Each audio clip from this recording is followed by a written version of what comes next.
good morning and welcome to Fox Chicago Sunday. It is Sunday, October 5th. I'm Dane Placco. And I'm Jack Connerty. Thanks for joining us. Well, it was one of the biggest and toughest votes on Capitol Hill in years. But after a couple false starts, Congress finally agreed to a massive bailout of Wall Street.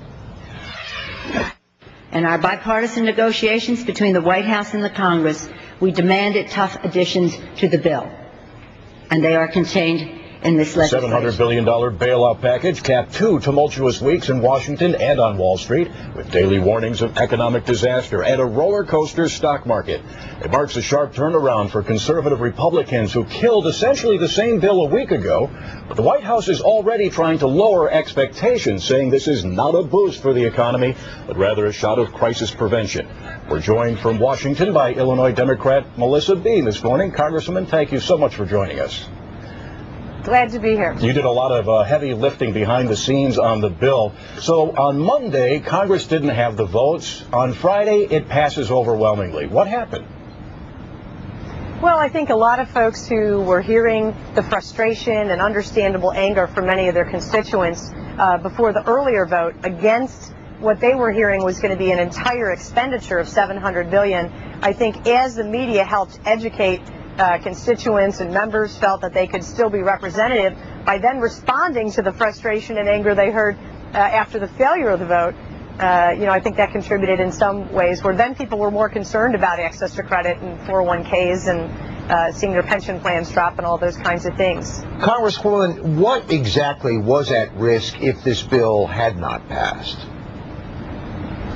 Well, I think when you hear Chairman Bernanke, who has to be very responsible in how he communicates about our economy, even in public testimony to the House Financial Services Committee, equate the challenges we were facing with the likes of the Great Depression.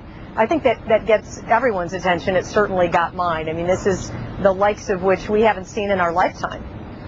Do you think that there is going to be any voter resentment played out at the polls in a few weeks as a consequence of this vote?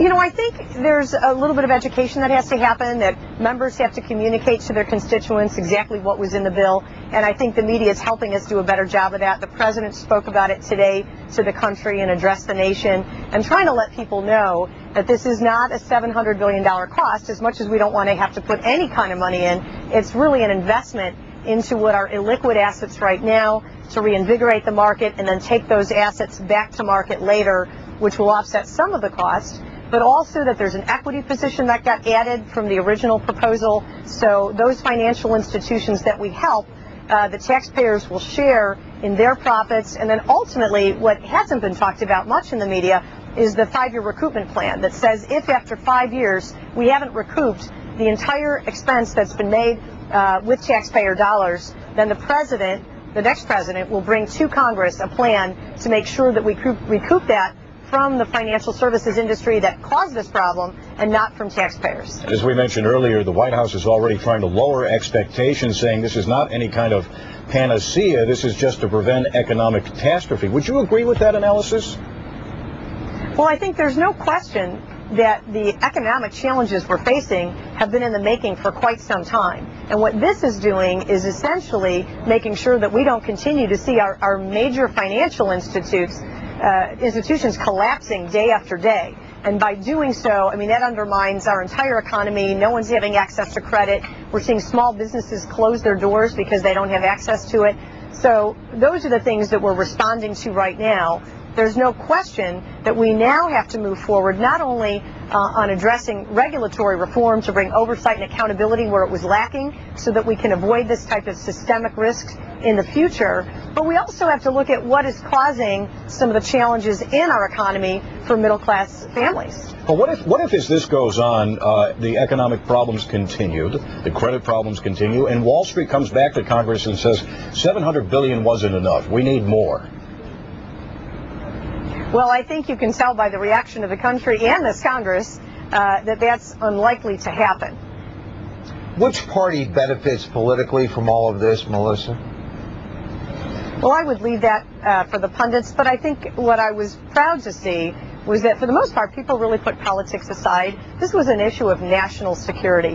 When our markets are threatened and there's a lack of stability there, that affects our future. And I think it wasn't a time for politics or partisanship, but to do what we needed to do to stabilize the markets and restore confidence to America and to the global market. And yet what we saw was a lot of posturing going around this bill, particularly by John McCain and to some degree by Barack Obama. Did either of those men benefit from what happened?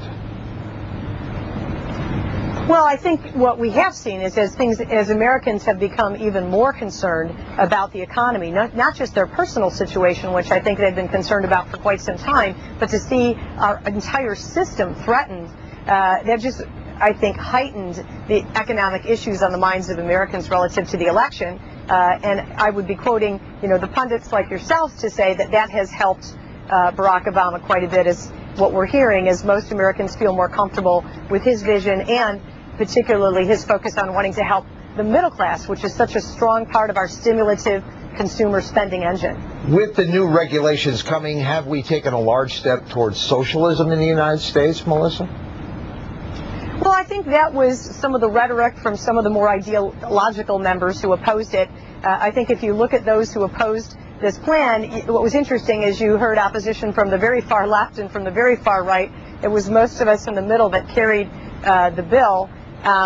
So I certainly don't think that given that this came from the administration, that they would frame it that way. This was a very large bill, run through very quickly, without a great deal of debate in a short period of time. Are there potentially any landmines that we don't know about buried in this legislation, any sweeteners or things that are going to anger taxpayers?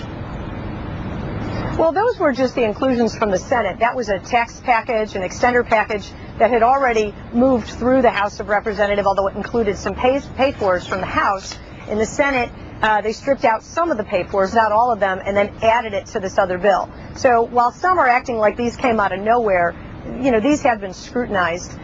They include things, particularly in Chicago, what's relevant. Chicago is the #2 city in wind power development, and the production tax credits, which are included in these tax packages, are very critical to allowing those companies that are investing in development of such technology and bringing it to market to continue to invest in that R&D. It's creating lots of jobs in Chicago, and it's very important for our future in terms of alternative sources of energy. Melissa, thank you for joining us.